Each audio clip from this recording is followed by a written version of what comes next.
What's up everyone, it's ENDYMION, and as soon as I launched my previous video about Outlaws, more information came out because of course it did. Why wouldn't it, right? You try to stay ahead of the curve, but it's almost impossible these days. Beyond Outlaws, we have fat lesbian Batman simulators in the form of a new show that doesn't even feature Batman for most of it. And an enemy of the channel got wrung out by their own people, proving yet again, like I always say, that woke activists will always self-devour themselves all the time. Firstly, Star Wars Outlaws. To say the fanbase isn't mad about the ugly main female character would be a dramatic understatement. Especially when you see more photos of Kay Vess's actor whose real name is Humberly Gonzalez, and yeah, she's a smoke show. But of course, since this is a Western-made game for the modern audience product, Kay was uglified on purpose.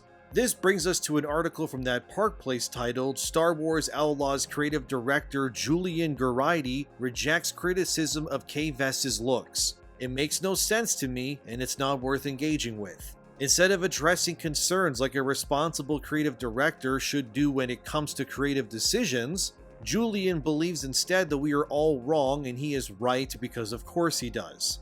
Look, it doesn't take a genius to look at both Kay Vess and Humberly Gonzalez and go, yeah, this is not the same person at all. Maybe Ubisoft didn't want their Star Wars heroine to look like their actor, but I think that's just cope, to be honest with you. Since in pretty much every game or movie these days, having bankable actors show their faces is obviously smart for business. Especially when it comes to Star Wars. I mean, how often have you seen Harrison Ford's Han Solo in another Star Wars product like Battlefront, where he's not even voicing Han Solo, but his likeness is kept intact because Electronic Arts knows that Ford's face as Prime Han Solo will obviously sell copies. This is also true when it comes to comics or even toys. All of these, which are obviously Star Wars related products, they all rely on the brand recognition and facial looks of their many iconic characters. Kids back in the day would want a Luke Skywalker toy because they saw him in the movie. If Luke suddenly looked like someone else entirely but it was being sold under the same name, those kids would just look confused and not want the toy. It's simple economics, and like I said previously, that Cameron Monaghan who looks exactly like his Cal Kestis counterpart too, that's kind of what we want. And there's really no excuse here. This was simply done because Western game devs do not want their female characters to be, in any shape or form, accustomed to what is called the male gaze, which is downright stupid and moronic, especially if you love making money. Here's what that creative director had to say via the Washington Post, which is titled, Star Wars Outlaws somehow made me fall in love with Star Wars again. They said, and I quote, "What we did with a very small core team when we kicked things off was reconnect with what Star Wars meant to us. That feeling when I had that VHS tape that I wore out and playing with the Kenner toys.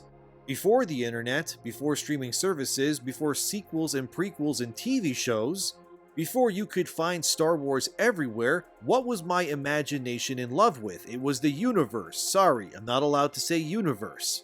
It was the galaxy of substance, a galaxy where everything was possible." To stop here for a second between quotes, Washington Post then shifts the conversation by saying, like the political sphere, the video games industry is racked with discourse and misplaced rage around diversity and representation. Ubisoft has been the target recently with its upcoming Assassin's Creed Shadows co-starring the historical Black Warrior Yasuke in feudal Japan. Kay Vess, meanwhile, is being picked apart for her appearance. And then the creative director responded to that again, and I quote, "Kay is meant to be approachable, a petty thief who ends up barreling through this story, making bad decisions and centered with a lot of humor, humility, and toughness. That's what's important to me, and she's beautiful. Come on. It makes no sense to me, and it's not worth engaging with. If you engage with bad faith people, there's no nuance and no possibility of real dialogue. So all we can do is make the best game possible." End quote. Of course, this creative director will not admit that he's wrong because to do so would be to admit his own defeat. Plus, the game comes out this month as well near the end of August, and obviously Ubisoft doesn't really have the time now to go back and change every single part of the game and its marketing where Kay's face is in full bloom. But it's very obvious that she was deliberately nerfed on purpose in order to fit an agenda. I spoke in my previous video more so about how journalists were saying that Outlaws felt very safe and by the numbers even by Ubisoft's pedigree, which doesn't surprise me at all considering who's behind this game. But I think if this game simply didn't make their main character look the way that it does, they would actually have a certified hit on their hands. I think game devs and publishers, they really don't understand just how powerful attractive character models and great designs can go when it comes to carrying your game. Look at Overwatch when it first released, or stuff like Stellar Blade, The First Descendant, and more importantly, games like Nier Automata. People love the character 2B in Nier Automata so much that the character has since gone on to become a multimedia sensation. 2B has shown up in other games and collaborations, and even 7 years after release, as of the making of this video anyway, 2B is still considered to be one of the fan favorites of new age Square Enix character designs. It helps that 2B is a good character inherently and is obviously interesting and surrounded by equally captivating characters like 9S. But I'd be lying if her design didn't do Superman levels of heavy lifting when it comes to her being accepted by millions of fans worldwide. I want to really paint you the picture of how much a good character design can carry things. The original Nier, which was a very niche game that starred a man with a cult following over almost 10 years ago, sold around 700,000 copies as of today. That's pretty good for a game with a very low budget and, like I said, virtually no audience at the time. Nier Automata, which came out when Nier as a series at the time was still very niche, has gone on to sell 8 million copies as of February 2024. Probably more now too, and that's one game, dude. This is the power of a strong character design, and what I mean when I say that the attractiveness of your characters can do wonders for your brand and your bank account. Outlaws doesn't even look bad as a game. Sure, it doesn't look amazing, but it looks perfectly serviceable at the very least. But they're shooting themselves in both kneecaps for no other reason than because Ubisoft feels that they need to adhere to some moronic agenda on purpose or get attacked and mauled to death by their peers. And if you ask me, if you're gonna sell 1 million copies with Ugly Ma'am Solo, or you could make her look like her actor and then sell 10 million, the answer is simple here, guys. Why would you put all of this effort into your game, making all of this work, and then decide to shoot yourselves like this? This would be like spending hundreds of dollars on the finest steaks that money can buy, the potatoes, the salad, and the best mixers for drinks and beer. All of your friends are there, they come over, you spent all week planning this, and then you just casually take your pants off and spew liquid gravy from your bunghole over all the food you just prepared in front of everybody. Now everyone is mad, traumatized, and likely has pink eye because you wanted to act a fool. You see what I mean? Why do you do this to yourselves? I mean, it's not like you don't have the rights to the actor. My brothers in Christ, you hired Humberly Gonzalez to voice this character. And I wouldn't be surprised if she also did mocap too. Like, what are we even doing here? Why does every other Star Wars character in the history of the franchise get to show their actor's face? Except, of course, if they're playing some weird alien like Maz Kanata, then yeah, I understand maybe the actor's face is hidden for obvious reasons. But when it comes to human characters, this has never been a thing in the series. Lando, Han, Luke, Leia, Anakin, Obi-Wan, like, do I need to keep going? All of these characters and more, they all look exactly how they do in the movie as they do in games, shows, or even toys or other merchandise.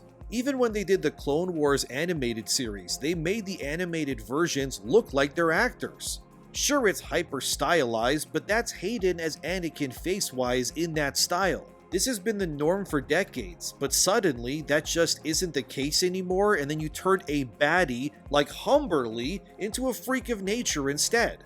And you even nerfed her measurements, as Manga Lawyer on Twitter shows here. Where's her curves, Ubisoft? What are you all doing over there with all that money and time? Like, look at Humberly. She has assets, very nice, we love to see it.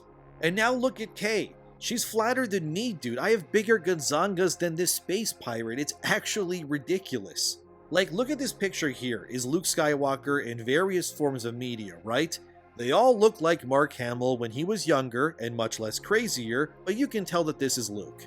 And here's Anakin in the Clone Wars TV show. Yeah, that's Hayden alright, stylized sure, but that's him. Look at Anakin in the PS2 game for Revenge of the Sith. Oh, wow, even back then, they made the character in-game look like Hayden too. That's wild. Here's Hayden in Star Wars Battlefront. Yeah, that's Hayden as Anakin alright. And now here's Obi-Wan. Even the goddamn Lego version of him looks like the actor, for God's sake. The little freak has the beard and everything. Look how cute he is. It's adorable. And then here's Obi in Clone Wars. Also, that's still Ewan McGregor alongside Hayden as well. Very nice. They look like their characters. Then there's Princess Leia in Battlefront 2. She looks exactly like Carrie Fisher did back when the original trilogy came out. But I thought female characters are too hard to translate into games according to these devs. Well, Electronic Arts did it very well here. DICE clearly was able to translate her face into the game just fine. But okay, those are more legacy characters, so here's a more recent example. Iden Versio in Battlefront 2, who's played by and portrayed after actor Janina Gavankar. You tell me, does that look like her? I would argue yes. That's pretty much a one-to-one translation of Janina into Iden Versio, and remember, this game isn't even that old yet. Now let's look at Humberly Gonzalez. Very nice. Let's get a full body look at Humberly. Yup, the girl has curves. She's in shape. She takes care of herself. She's very attractive. So now, let's see a side-by-side comparison of her versus her Star Wars character Kay Vess. And you see what I mean? They are lying, dude. There's no way they can justify what they've done here. They cooked her on purpose. There's no other explanation. Like, look here, there's more pictures of the actual actor for Kay Vess. Does this character look anything like this woman? Be honest with me. How the hell did you take a hot woman like this and turn her into that? There's no way, dude. Ain't no way at all that that happened by accident. Either these devs are incapable or they cooked her on purpose. That's all I can say. Look, I wish this game wasn't looking as bleak as it did, but for all the failures here, they fall squarely on the shoulders of the creatives at the top who make these decisions.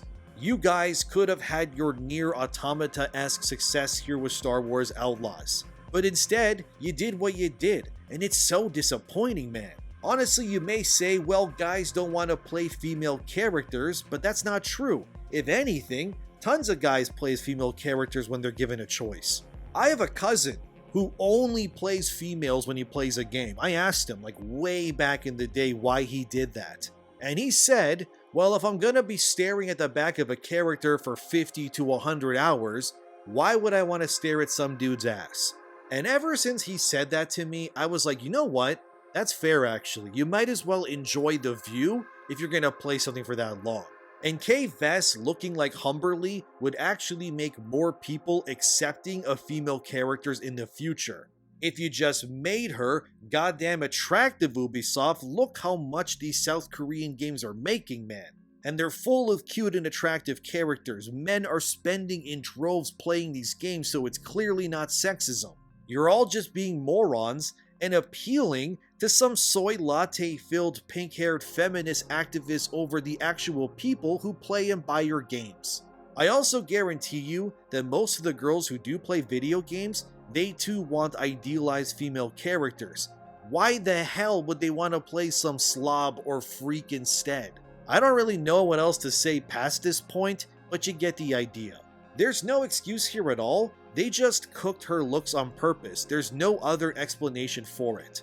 I'm sure once the game goes live, modders on PC will replace her face and we'll immediately see articles and social media posts just showing that all off. And it will prove how stupid Ubisoft and Massive Entertainment look doing what they did. Mark my words, fellas, it's going to happen. Speaking of ruining things for no reason, Batman's new TV show is out and it's on Amazon Prime right now. It apparently got sold by Warner Bros. To debut on Amazon Prime instead of Max. I guess they thought it would do better there, I don't really know. Anyway, many people on social media are pointing out that the show barely features Batman at all. And instead it focuses in on Harley Quinn, who is now an Asian woman, Montoya the detective, who's a fat Latino woman now, and Barbara Gordon Batgirl, who is now a ginger black woman because, like always, Hollywood just really hates gingers for some reason. Apparently, the entire show doesn't focus much on Batman himself, but instead uses the IP to lure fans in to watch and instead makes all the women the main characters instead. You wouldn't know that, of course, looking at the promo posters, which clearly sells itself as a Batman show first. According to Archcast, who's a friend of the channel, Batman only has 2 episodes of the entire series that are actually dedicated to him, which is insane, considering the show is not called Fat Latina and Asian Harley Quinn. But like always, these creators have modern audience the crap out of Batman now too. Every goddamn scene I've seen of this show online, it's just fat, lazy women sitting in diners eating food and drinking coffee. I swear to God, it's like these creators go out of their way to make a show about everything other than what people actually want to see these days. Also, Oswald Cobblepot, the Penguin, is now Oswalda? Yeah, he's a woman now, which also is just really stupid and makes zero sense because how the hell is some fat woman supposed to be a physical match for Batman of all people? If other villains who are physically capable like the Joker or Two-Face as grown adult men stand virtually no chance in a physical fight with Batman, what the fresh hell is Oswalda Cobblepot gonna do? I'm tired, man. These creators and writers are so morally and mentally bankrupt these days, it's just beyond parody at this point. Like, why not just make new characters instead of doing this? Well, we know why, because nobody would watch the show if they knew that Fat Montoya, Asian Harley Quinn, and Ginger Black Barbara were the main characters instead of Batman. Like the Masters of the Universe Netflix show that bait and switched with Tila, or how The Last of Us ended Joel, this stuff just keeps happening, man. And none of these franchises are better for it. Also, why is Alfred overweight in this series? Why the hell is everybody fat and slob-like in the show? Aren't these people supposed to be fighting crime and being physically able to, fight supervillains and such? Alfred looks like he's 2 donuts away from living with Thomas and Martha Wayne up in heaven. Isn't the guy ex-Special Forces? What's going on here? Look, I'm sick already of most member berries in media, but it's getting way too much these days even for me. There's no nuance anymore, and it just proves that these writers are creatively bankrupt. I mean, even if this was a proper Batman show, can you at least try to come up with new villains or something? Add something of your own that actually enriches the legacy and world of Batman, instead of just rehashing the same things over and over again. That's what I liked about Batman Beyond. They actually gave Terry new villains to face. Sure, some old ones showed up, but they at least had the creative power to come up with something new. Like Harley Quinn was first introduced in the animated series, not in the comics. Then there's X-23 or Lara in X-Men, that was also in a TV show first and not the comics either. Can't these new age writers make something, anything new? Instead it's just, turn Harley Quinn into an Asian woman. Also, Montoya is now a fat Latina, and also, by the way, apparently Harley Quinn and Montoya are lesbians and are into each other, because of course they are. Why wouldn't they be, right? Every character in every reboot, remake, whatever these days, they have to be gay or race bent. It's nothing new. It's so creatively barren, it's actually astounding that it can get this bad so fast. I've been recently replaying Batman Arkham Knight, which is why the footage is what it is on screen right now for me playing, and man, what a fun game to play again. Imagine that, playing a game called Batman, and it actually stars and lets you be the Batman. If this game was written by this show's creators, you'd be in a dating sim, visual novel in Gotham, sipping coffee and eating biscuits, while trying to find out how many rolls Montoya's stomach has before she lets you peek under her hood.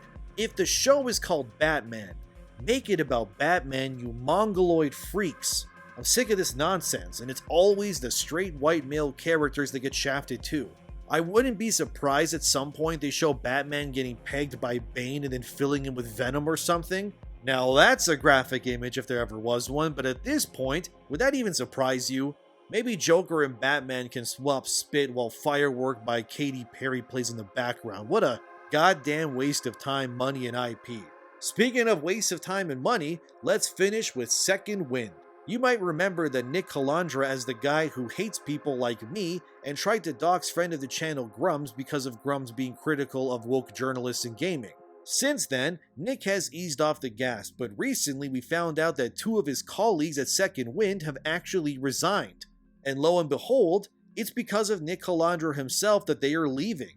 In case you forgot, Nick was the guy who said this, thanks to Sile for finding this by the way. These guys will never stop doing this unless you go after their funding sources. If you follow me and see what's happening here, I'm asking you to help me stop this before someone gets hurt, not make jokes about or dunk on them. It needs to be reported.